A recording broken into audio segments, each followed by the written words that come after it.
ఉభయ గోదావరి జిల్లాల పట్టభద్రుల ఎమ్మెల్సీ కౌంటింగ్ కొనసాగుతోంది. ఏలూరు సిఆర్ రెడ్డి ఇంజనీరింగ్ కళాశాలలో పటిష్టమైన ఏర్పాట్ల మధ్య లెక్కింపు కొనసాగుతోంది. తుది ఫలితం వచ్చేంత వరకు సుమారు 36 గంటలకు పైన సమయం పట్టే అవకాశం ఉందని తెలుస్తోంది. కౌంటింగ్ కు సంబంధించిన మరింత సమాచారం సిఆర్ రెడ్డి ఇంజనీరింగ్ కళాశాల నుంచి మా ప్రతినిధి దుర్గా మన్నే అందిస్తారు. కౌంటింగ్ ప్రక్రియ ప్రారంభమైంది. మనం ప్రస్తుతం ఏలూరు సిఆర్ రెడ్డి కాలేజీ వద్ద ఉన్నాం. ఇక్కడ ఉదయం 8 గంటల నుంచి కూడా ప్రక్రియ ఏదైతే ఓట్ల లెక్కింపు ప్రక్రియ ప్రారంభమైంది. అయితే కౌంటింగ్ నేపథ్యంలో కూడా ఏలూరు జిల్లాలో దాదాపుగా 141 మద్యం షాపు దుకాణాలను, అదేవిధంగా 157 కళ్ళు దుకాణాలను కూడా ఎక్సైజ్ శాఖ అధికారులు అయితే మూయించివేశారు. కౌంటింగ్ కేంద్రం వద్ద కూడా జిల్లా ఎస్పీ శివకిషోర్ ఆధ్వర్యంలో దాదాపుగా 3 అంచెల కట్టుదిట్టమైన భద్రతా ఏర్పాట్లతో పాటు ఎలాంటి అవాంఛనీయ సంఘటనలు జరగకుండా 144 సెక్షన్ పోలీస్ యాక్ట్ కూడా తట్టి అమలు చేశారు.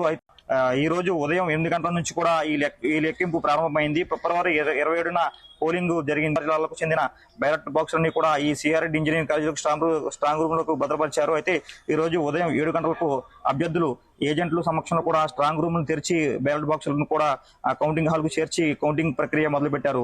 అయితే ఈ ఎన్నికల్లో మొత్తం కూడా 3,14,984 మంది పట్టభద్రులు ఓటర్లు ఉండగా 2 జిల్లాల్లో దాదాపుగా 456 కేంద్రాల్లో కూడా 2,18,902 మంది ఓటర్లు కూడా తమ ఓటు హక్కును వినియోగించుకున్నారు. అయితే ఎమ్మెల్సీ ఎన్నికల కౌంటింగ్ కొంచెం భిన్నంగా ఉంటుంది. ప్రాధాన్యత అంకెల ఓట్ల ఆధారంగా ఓట్ల లెక్కింపు జరగనుంది. అయితే ముందుగా బ్యాలెట్లన్నీ కూడా కట్టలుగా కడతారు. అయితే ఈ రోజు సాయంత్రం 4 గంటల వరకు కూడా కట్టలు కట్టే ప్రక్రియ సాగే అవకాశం ఉందని చెప్తున్నారు. అయితే సాయంత్రం నుంచి కూడా ఓట్ల లెక్కింపుకు ప్రక్రియ జరగనుంది.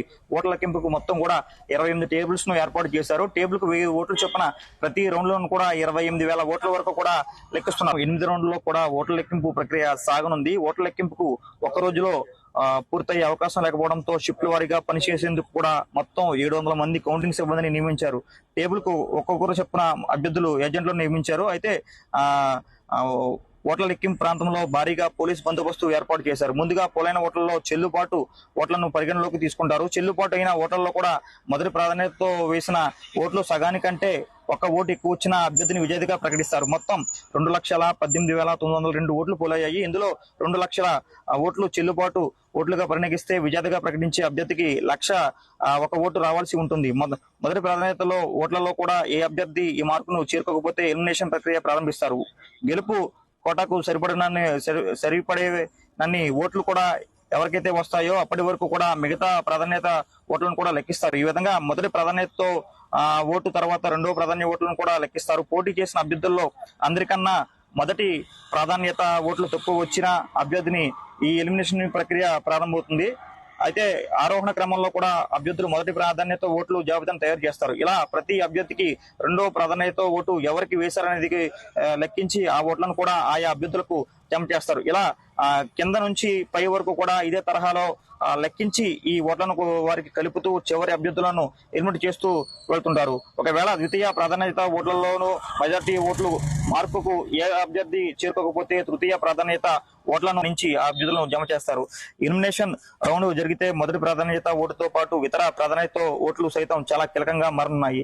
ఎలిమినేషన్ రౌండ్ కు ఓట్ల లెక్కింపుకు వెళ్లే ఫలితం రావడానికి 2 రోజుల వరకు పట్టే అవకాశం ఉంది. వెళ్ళడానికి కూడా సుదీర్ఘ సమయం పడుతుందని ఏదైతే ఎలక్షన్ అధికారులు అయితే చెప్తున్నారు. అయితే ఇది పట్టభద్రుల ఎమ్మెల్సీ ఎన్నికల కౌంటింగ్ నుంచి తాజా పరిస్థితి. కెమెరా పర్సన్ శ్రీరామ్ తో దుర్గా మన్నే, జీ3 న్యూస్, ఏలూరు.